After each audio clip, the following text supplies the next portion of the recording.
Assalamualaikum warahmatullahi wabarakatuh. Perkenalkan, nama saya Rifki Maulana Akbar, NIM 19410089.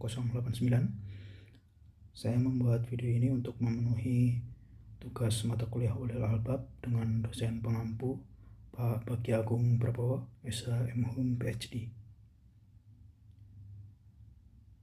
Ulul Albab secara bahasa berasal dari dua kata, ulu dan al-albab.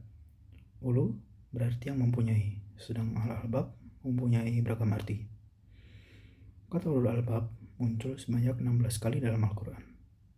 Dalam terjemahan Indonesia, arti yang paling sering digunakan adalah akal. Karenanya, ulul albab sering diartikan dengan yang mempunyai akal atau orang yang berakal.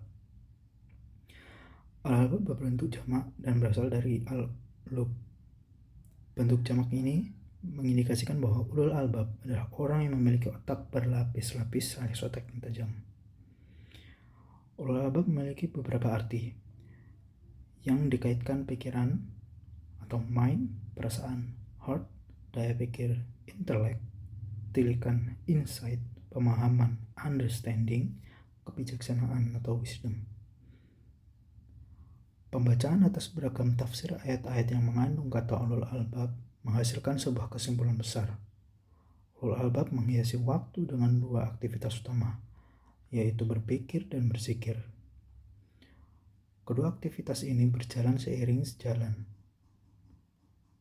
Ulul albab berzikir atau mengingat Allah dalam situasi apapun, dalam posisi berdiri, duduk, maupun berbaring. Quran Surat Al-Imran ayat 191.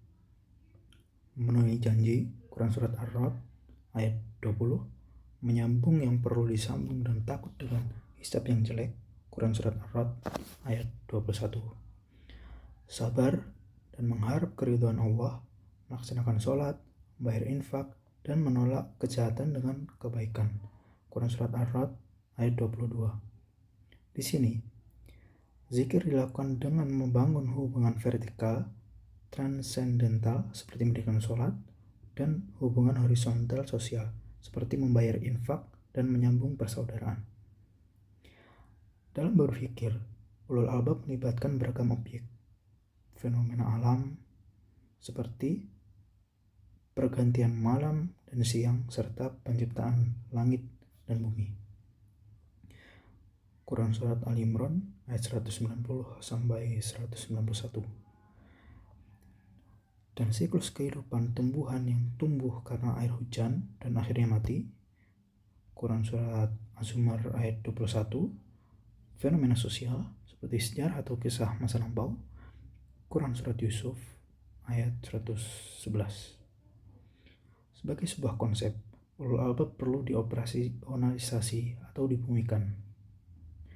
Beberapa strategi berikut terbayang setelah melakukan tadabbur atas beragam ayat di atas, yaitu A.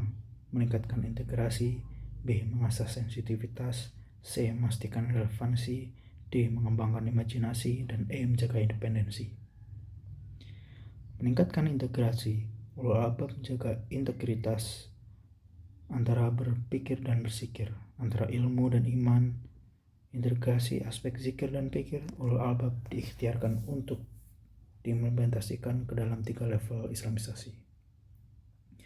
A. Islamisasi diri yang ditujukan untuk menjadi manusia yang soleh, termasuk soleh sosial. B.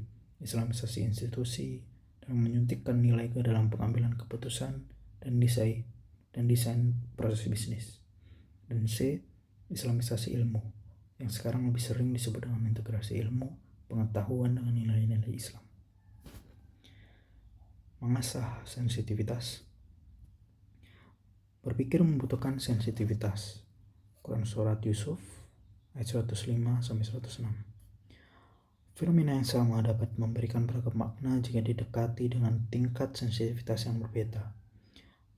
Sensitivitas bisa diasah dengan perulangan yang sejalan dengan pesan Quran Surat Al-Alaq ayat 1 sampai 5. Bahwa membaca kritis dilakukan berulang dalam ayat 1 dan 3. Pembacaan ini pun tetap dibarengi dengan zikir, didasari dengan nama Allah ayat 1 dan dengan tetap memuliakan Allah ayat 3.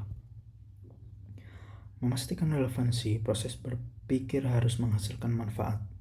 Di sini, isu relevansi menjadi penting. Bisa jadi kemampuan berpikir manusia belum sanggup membuka tabir yang memahaminya dengan baik alias berpikir fungsional.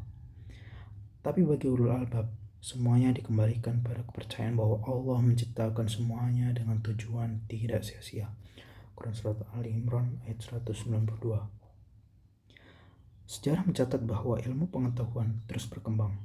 Apa yang dituliskan dalam Al-Quran tidak semuanya dapat dipahami dengan mudah pada masa turunnya. Sebagai contoh, ilmu pengetahuan modern menemukan bahwa matahari bersinar liaan dan belum dicahayai nuron. Pemahaman awam sebelumnya menganggap bahwa bulan pun bersinar. Bulan tidak bersinar, tetapi bercahaya karena memantulkan sinar dari matahari. Quran Surat Yunus ayat 5.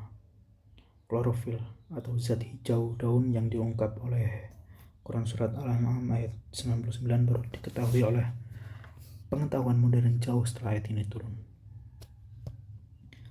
Kemudian mengembangkan imajinasi, bahwa paduan aktivitas pikir dan zikir seharusnya menghasilkan imajinasi masyarakat dan umat Islam yang lebih maju. Quran Surat Al-Hasyr ayat 18 dan An-Nisa ayat 9. Untuk bergerak dan maju, kita perlu mempunyai imajinasi masa depan dan tidak terjebak dalam sikap reaktif yang menyita energi. Karenanya, ulul albab harus mengikhtiarkan pikiran yang kritis, kreatif, dan kontemplatif untuk menguji, merenung, mempertanyakan, mereorientasi, mengkritik, dan mengimajinasi. Ciri kritis karakter zikir muncul ketika berhadapan dengan masalah konkret. Berzikir berarti mengingat atau mendapat peringatan. Karenanya, watak orang yang berzikir adalah mengingat. Di sini bisa ditambahkan bahwa objek berpikir juga termasuk fenomena sosial yang terhubung dengan berbagai kisah Rasul. Quran Surat Yusuf ayat 111. Juga menegaskan pentingnya aspek kritis ini karena salah satu tugas Rasul adalah memberi peringatan. Quran Surat Al-Baqarah ayat 119. Kemudian juga independensi. Ulul albab juga seharusnya terbiasa berpikir independen, tidak dilandasi kepentingan saat ini dan konteks kini. Landasan berpikirnya adalah nilai-nilai perennial atau abadi. Kita diminta mandiri dalam berpendapat. Quran Surat As-Saffat ayat 102. Kemudian hanya akan diminta pertanggungjawaban atas apa yang dilakukannya. Quran Surat Al-An'am ayat 164. Dan diminta hati-hati dalam menilai. Quran Surat Al-Hujurat ayat 6. Independensi ini menjadi sangat penting di era pasca kebenaran ketika emosi lebih mengemuka dibandingkan akal sehat. Di sini, kemandirian dalam berpikir menjadi saringan narasi publik yang seringkali sulit diverifikasi kebenarannya.